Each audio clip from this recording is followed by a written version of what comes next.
Eu abro caixinha de perguntas todos os dias lá no Instagram e eu recebi várias dúvidas sobre o glicerol, a glicerina e o pump. Leandrão, não tem vídeo lá. Ô irmão, você é louco? Agora tem. Então, clica no gostei, se inscreva no canal, estou aqui para servi-los. Desde que tenha o like, que eu sou assim, sou meio... É um jeito prostituiano YouTube de ser. Bom, o glicerol ele é uma molécula que se chama propano 1,2,3-triol. E ao contrário do que muitos imaginam, não é uma gordura, é uma molécula de carboidrato. Mas isso é só uma parte bioquímica. Vamos, né, adiantar um pouquinho mais. Mas eu só achei importante dizer isso porque eu já escutei assim, falar, olha, como ela é um carboidrato, será que ela dá pico de insulina? Não. Bom, essa suplementação ela é utilizada desde a década de 50, então ela é bastante old school. E ela tem uma capacidade, igual da Psyllium, sabe que é aquela fibrinha que eu já fiz vídeo, só procurar dentro do Twin Mais Tema? Ela tem uma capacidade de higroscopia, ou seja, ela está aqui e ela atrai moléculas de água para si mesma, então ela voluminiza. Igual a fibra, né? Que a Psyllium é uma fibra. Só que obviamente a fibra está no estômago e leva água para o intestino, e aqui ela está na corrente sanguínea, atravessa a membrana celular e entra no músculo.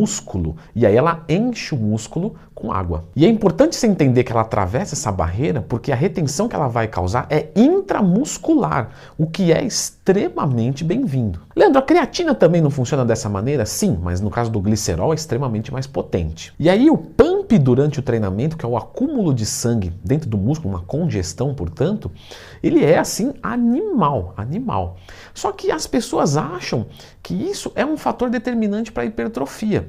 Ah, porque causa um alargamento da face, é igual o FST7. Mas as pessoas acham que por carregar água para dentro do músculo e ter esse pump, isso é um fator determinante para a hipertrofia. Se fosse, nós treinaríamos com altas repetições, né? Leandro, mas você não usa com os seus alunos um treino de RML, resistência muscular localizada, densidade de treino maior, volume maior, menos intensidade? Isso gera bastante pump? Sim, mas quando a gente fala de fazer isso todas as semanas, você diminui a eficiência da hipertrofia. Então, normalmente o glicerol servia quando o pessoal ia gravar, sabe, um VHS. E aí, eu quero mostrar um pump gigantesco, aí a pessoa faz altas repetições, ficar com aquele músculo muito duro e tal. Meu, para dar um show é legal, para o cara tirar uma foto é legal. Agora, para a performance do treino propriamente dito, temos que conversar um pouco mais. O glicerol ele não foi feito para isso, mas você vê treinadores sugerindo, assim, sabe, sugerindo que um atleta, por exemplo, de alta performance, que vai transpirar muito, usar o glicerol para melhora da performance. Por que isso? Porque com maior aporte de líquidos, você consegue regular a temperatura melhor. Então, você vai treinar embaixo do sol, um calor desgraçado, o glicerol parece melhorar levemente a performance do treinamento. Que não é o caso da musculação, principalmente nos dias de hoje, no Brasil, com ar-condicionado, enfim. Mas muitos atletas não gostam de usar o glicerol, porque se você não ingerir o glicerol e muita água, ele tem uma grande chance de causar um desconforto gástrico e uma indevida evacuação líquida. Sim, ele dá diarreia. Você imagina o cara lá em cima de uma bicicleta, que é uma performance e tal, quer dizer, não vai melhorar. Inclusive esse também é um dos fatores do bicarbonato de sódio que eu abordei muito aprofundado lá no meu curso de suplementação. Para vocês terem uma ideia de quanto poderoso pode ser esse efeito laxante, existe o glicerol de supositório. Quando vai usar o glicerol, qual que é utilizado? Outro problema. O que a galera costuma utilizar, eu não recomendo, certo? Não recomendo nada aqui no canal, só estou explicando. É o de farmácia, que é o bidestilado, que é para uso externo, não é para uso interno. Mas as pessoas costumam utilizar sem maiores problemas.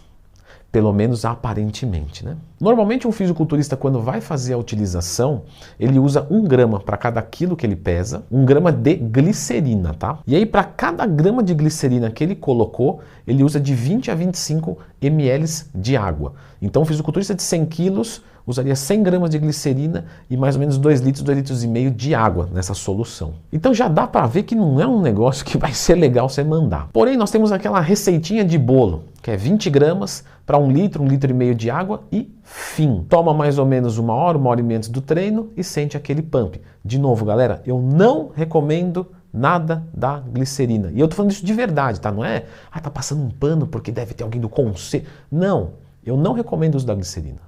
Existe um outro ponto também que alguns fisiculturistas sentem o desconforto, igual eu disse, então eles diminuem a quantidade de glicerina e coloca-se carboidrato de alto índice glicêmico junto, e aí isso vai ajudar. É uma maneira de você diminuir, literalmente, perdoe a palavra que nunca falo palavrão, mas diminuir a cagada. Tem gente que combina também com creatina, com betalanina, mas no geral, galera, quanto mais coisa colocar, pior pode ser o efeito colateral. E novamente eu reforço que eu não sou a favor da suplementação com glicerina, porque, por exemplo, para que é feita a glicerina? Vamos lá, vamos falar dos usos reais.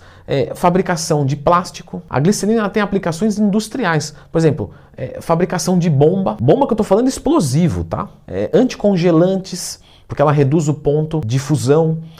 Cremes, laxante, que a gente já conversou, antisséptico, pasta de dente, mas também é utilizado como, por exemplo, alguns aditivos alimentícios. Ou seja, você vê que a substância ela não é brincadeira. É importante frisar que, por exemplo, barrinha de cereal vai um pouquinho de glicerina, tem um fim ali panificador, vamos dizer dessa forma.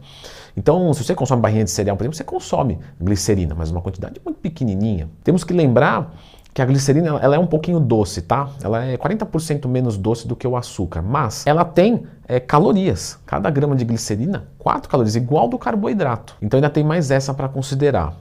Resumindo, galera, isso daí você usa em alta performance num dia muito específico e olhe lá ainda porque a maioria nem quer mais saber disso, porque os efeitos colaterais como náuseas, diarreia, ânsia de vômito, dor de cabeça, tudo isso você fala, no final não compensa usar. E se você por um acaso usou e sentiu diarreia, você pode ter certeza que a dosagem está alta. Não é para sentir, certo? Muito bem.